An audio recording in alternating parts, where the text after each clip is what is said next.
Assalamualaikum Bapak. Waalaikumsalam warahmatullahi wabarakatuh. Bagaimana kabarnya, sehat? Baik, alhamdulillah. Alhamdulillah, terima kasih atas kedatangannya di studio. Bapak, kita kali ini akan membahas masalah Yesus poligami. Sepengetahuan saya yang awam tentang kristologi mungkin ya Pak ya, saya tidak pernah mendengar bahwa Yesus itu menikah. Jadi saya tidak pernah tahu bahwa Yesus itu pernah punya istri.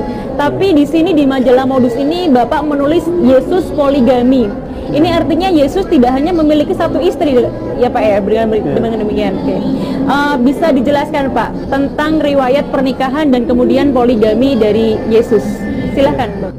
Terima kasih. Assalamualaikum warahmatullahi wabarakatuh. Waalaikumsalam warahmatullahi. Pertama-tama kita panjatkan puji syukur kepada Allah SWT bahwa pada siang hari ini kita diberikan waktu, kesempatan dan kesehatan oleh Allah untuk bersama-sama hadir di tempat ini dalam acara kajian Kristologi kupas tuntas Islam Kristen dengan topik yang cukup unik, yaitu Yesus poligami.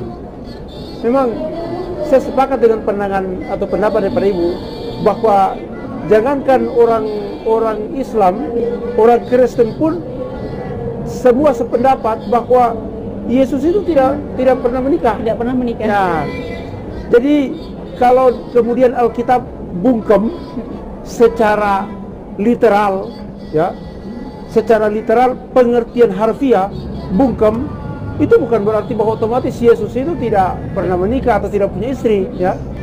Karena kalau kita melihat merujuk kepada Al-Quran Al-Karim, ya, itu sesungguhnya dalam Al-Quran juga dengan tegas-tegas menjelaskan, memberikan indikasi bahwa Yesus itu beristri dan punya keturunan. Hanya sayang sekali indikasi tersebut itu oleh umat Islam dianggap seperti tidak signifikan begitu. Jadi umat Islam itu terlalu terpengaruh dengan faham Kristen global bahwa Yesus itu tidak punya istri. Indikasi dan petunjuk bahwa Yesus itu menikah itu kita bisa lihat dalam surah Ar-Ra'd surah 13 ayat 38. A'udzubillahi minasyaitonirrajim. Bismillahirrahmanirrahim. Walaqad arsalna rusulan min qablik, ya. Dan sesungguhnya kami telah mengutus beberapa rasul sebelum kamu. Ya, min qablik. Wa ja'alna lahum azwajan wa dzurriyyah. Ya kan? Dan kami memberikan kepada mereka azwajan, ya. Dan kepada mereka itu istri-istri wa dzurriyyah dan keturunan-keturunan. Ya kan? Jadi di dalam Al-Quran ini dijelaskan bahwa rasul-rasul itu diutus, itu diberikan ada istrinya, ada anak-anaknya. Nah, kalau misalnya Yesus atau Nabi Isa kemudian tidak menikah, tidak punya istri, tidak punya anak, berarti diragukan dong ayat ini. Dan setiap kali kita membaca Al-Quran, kita mengatakan Sadaqallahul Adzim, ya kan? Maha benar Allah dalam segala firman-Nya. Yang cukup menarik adalah Al-Quran terjemahan Allama Yusuf Ali. Itu ketika menyangkut ayat ini, itu memiliki komentar di bawahnya, catatan ya kan? kaki. Catatan kaki. Dikatakan all prophet have wives.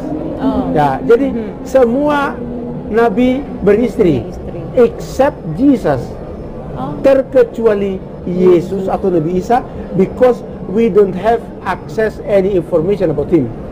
Karena kita tidak memiliki informasi yang jelas tentang Nabi Isa. Jadi semua nabi-nabi sebelum Nabi Muhammad SAW, semuanya itu dijelaskan dalam Al-Quran beristri. Nabi Isa nggak jelas. Katanya we do not have any information about him.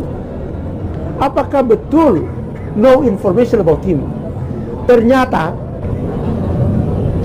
Profesor Dr. Barbara Thiering dari University of Sydney, Australia, ya, yang melakukan penelitian terhadap naskah laut mati selama lebih 20 tahun.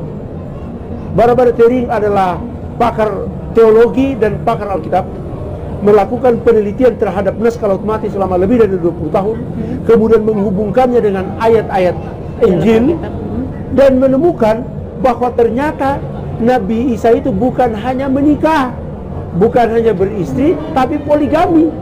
Artinya beristri lebih dari satu.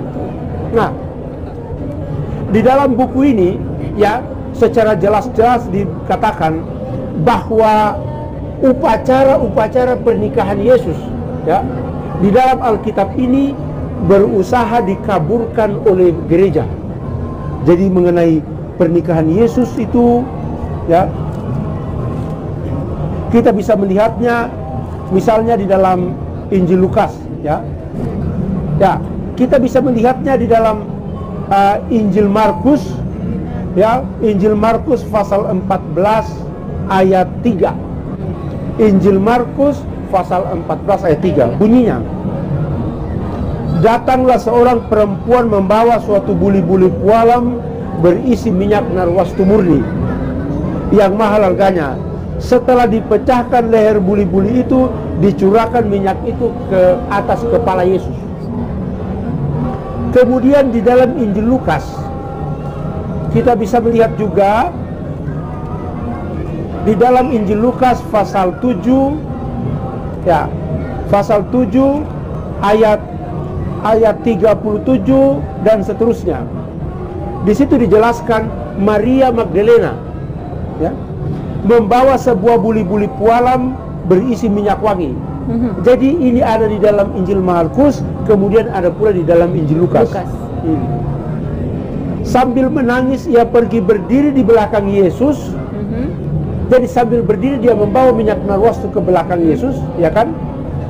Sambil menangis pergi berdiri di belakang dekat kakinya, lalu membasahi kakinya dengan air matanya dan menyeka dengan rambutnya. Jadi dia menyeka dengan rambutnya, kemudian mencium kakinya dan meminyakinya. Upacara seorang perempuan membawa minyak wangi, kemudian menuangkan ke rambutnya, kemudian menyium ke kakinya. Ini adalah upacara pernikahan bangsawan Yahudi. Ini. Jadi peristiwa ini adalah setelah dikupas, kita bisa melihat dalam Kidung Agung.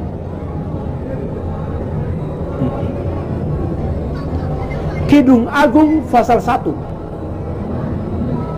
Kiranya ia mencium aku dengan kecupan, karena cintamu lebih nikmat daripada anggur, harum bau minyakmu bagaikan minyak yang tercurah.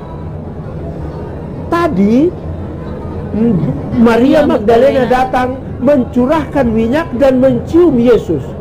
Ini adalah upacara pernikahan bangsawan Yahudi. Nah, di dalam Injil ini disembunyikan. Seakan-akan peristiwa ini peristiwa bahwa Maria Magdalena ini adalah perempuan berdosa datang meminta ampun kepada Yesus. No, itu adalah perbuatan gereja yang berusaha menutup-nutupi kenyataan atau fakta sejarah bahwa Yesus sesungguhnya menikah di Kanaan. Di mana dia menikah? Di Kanaan. Di mana buktinya? Dalam Injil Yohanes dan Markus ya, Pak. Di dalam ini apa namanya? Lebih jelas lagi dijelaskan di dalam buku ini oleh Profesor Dr. Barbara Thiering, mengatakan bahwa the account of the marriage of Jesus with Mary Magdalene lies very close to the surface of the gospel narrative. Pernikahan Yesus dan Maria Magdalena sangat jelas kelihatan dari kata-kata yang ada di dalam Injil. Maria Magdalena datang meminyaki Yesus dan menciumnya. Itu upacara pernikahan.